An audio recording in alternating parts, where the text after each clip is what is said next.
Cette semaine, nous vous présentons le témoignage d'un homme qui a réalisé qu'il avait un vide dans sa vie. Et vous verrez que ce n'est pas sans difficulté qu'il a trouvé le moyen de le combler. Écoute, Dieu pour moi dans ma vie, avant que je puisse avoir la chance de connaître l'Évangile, c'était ce que j'avais appris quand j'étais jeune. Je roulais avec l'enseignement que j'ai reçu.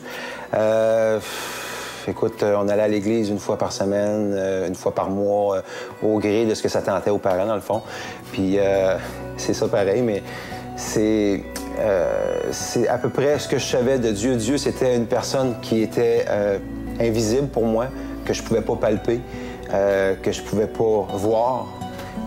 Puis ça représentait un « Je vous salue Marie » ou un « Notre Père » là, à gauche, à droite, une fois de temps en temps, quand ça allait pas bien. Fait que c'était pas mal mon arrière-plan de jeunesse. Le contact que j'ai eu à l'Évangile, c'est grâce à des personnes de l'Assemblée évangélique ici à Saint-Jean-Chrysostome. Ils faisaient du porte-à-porte pour des sondages, pour connaître notre foi chrétienne. Et puis, moi, à ce moment-là, j'étais pas là. C'est ma femme qui a répondu, mais elle m'a mis au parfum de la visite qu'elle a reçue. Ma femme a toujours été près du Seigneur. Elle a toujours eu des convictions, même depuis qu'elle était plus jeune que moi, depuis son tendre enfance, dans le fond. Et puis, elle avait déjà un goût développé pour en connaître plus. Moi, j'étais vraiment là... sur le break-à-bras, comme on peut dire. Moi, je voulais pas que ces personnes-là entrent dans la maison parce que pour moi, c'était des personnes qui venaient comme s'infiltrer dans notre vie privée et tout ça, puis qui essayaient de venir changer nos idéaux. Puis ça, je voulais pas. Et puis, c'est sûr que j'étais mal informé sur le sujet.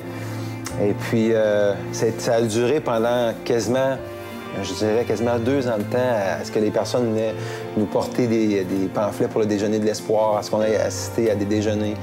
Puis moi, je m'obstinais encore. Je disais que non, mais ça a toujours été fait d'une façon soft, ça a toujours été fait dans le respect.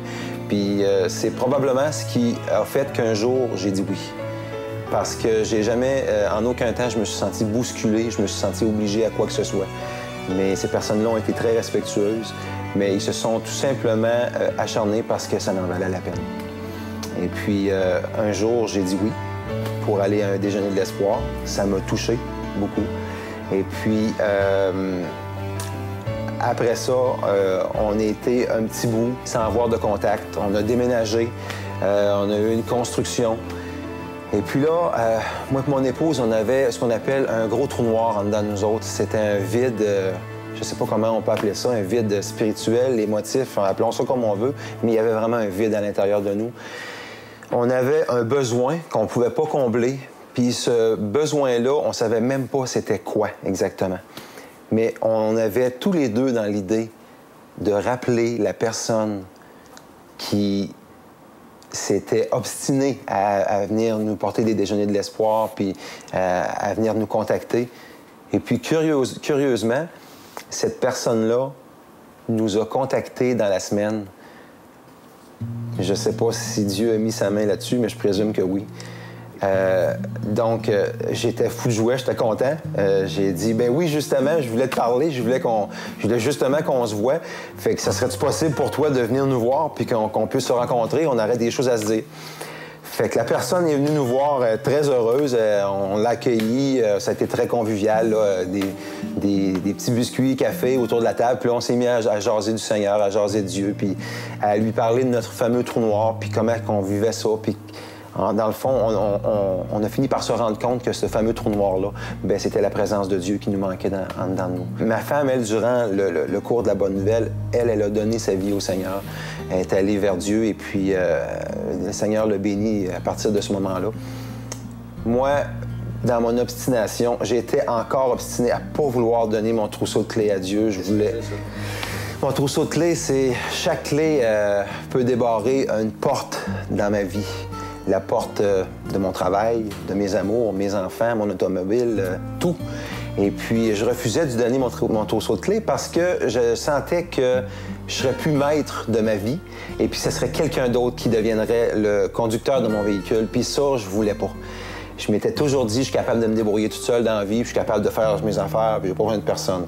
Et puis, mon père m'avait invité à aller à la pêche avec lui dans le coin de Saint-Damien-de-Baquelin.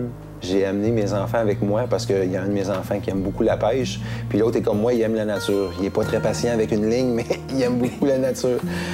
Fait que on est arrivé là-bas, il faisait beau, c'était venteux. Vraiment, là, c'était une journée extraordinaire.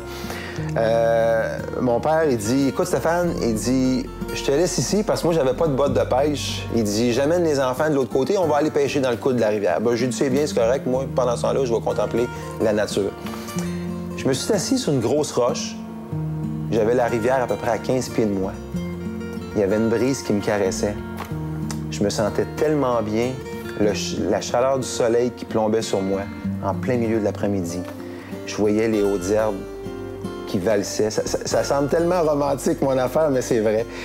À ce moment-là, je me suis tellement bien senti, j'ai dit, ben là, Seigneur, c'est là que ça se passe.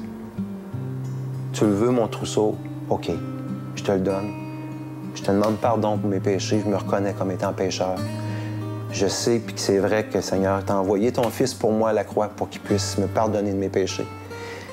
Bien, ce qu'il a fait, il l'aura pas fait en vain pour moi, parce que je lui donne ma vie. Puis c'est vraiment à partir de là que le Seigneur a fait partie de mon cœur, a fait partie de ma vie. Puis depuis ce temps-là, ça fait maintenant bientôt 5 ans de ça. Puis depuis ce temps-là, le Seigneur m'a montré à maintes et maintes reprises qu'avec Dieu, tu peux réussir des choses incroyables. C'est une bénédiction de l'avoir dans ma vie. L'heure de la bonne nouvelle vous invite à participer à l'un des nombreux déjeuners de l'espoir. Ces déjeuners ont lieu dans plusieurs restaurants réputés de la province et vous sont offerts gratuitement.